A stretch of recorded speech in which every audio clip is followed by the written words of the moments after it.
Military training is one of the most versatile skills you can pick in Mothership. Even lets you add a +10 bonus to all of your combat checks. Any class can pick military training during character creation, but if you want to acquire it later on, there's a cost. 6 years of your life, and also maybe death. Yeah, that sounds great. Wait, what? Haha, that's right.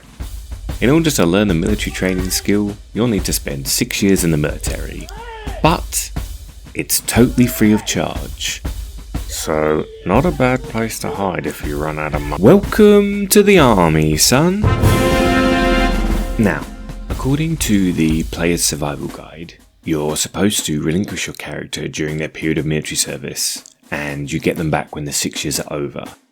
But the existence of time dilation in Mothership makes this less of a setback than you might think.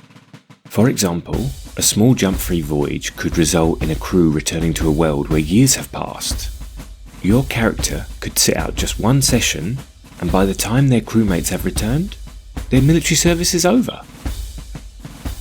Okay, so everyone who completes military service gets these 2 skills. And you get to pick one skill of your choice from the train skills column. You also gain the Marine's trauma response. Next, we need to figure out if your military service was a success, and to do this you roll a combat check. If you succeed on this roll, you can add a +10 to your combat stat, but you need to remove a -10 from another stat of your choice. You also get to choose one more skill from the trained skill column.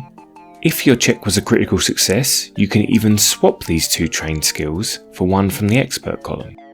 But if you happen to roll a critical fail instead, well, then your character is dead, killed in action, allegedly. Okay, so here's my signature Waco bullshit. I want to tell you about a young Marine named Private Edge. Now, Private Edge rolled very poorly on combat during character creation, but after his first session, he had an idea. There's nothing in the player's survival guide that says you can't re-enlist. I mean, it's not like you can gain the same trauma response more than once. And remember, the check to succeed on military service is a combat check, which means he could add the +10 bonus he already has from having the military training skill.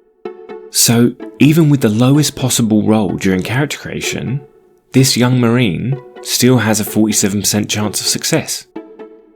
Most militaries accept recruits into their late 30s, meaning Private Edge could just keep re-enlisting until he got too old. I reckon that's probably 4 enlistments. And every time he has a successful combat check, his combat score increases by 10, which then improves his chances of getting a successful combat check on his next re-enlistment. There is some redundancy. You can't stack skills, so gaining athletics and military training more than once does nothing. And each time you add +10 to your combat score, you lose 10 points from a different stat. But you also pick up 2 new skills on every success, which definitely helps soften the blow. Okay, it's me, Waco. This isn't a joke. I quit my job so I could do this full time. I can't do it without your help. Please support me on Patreon.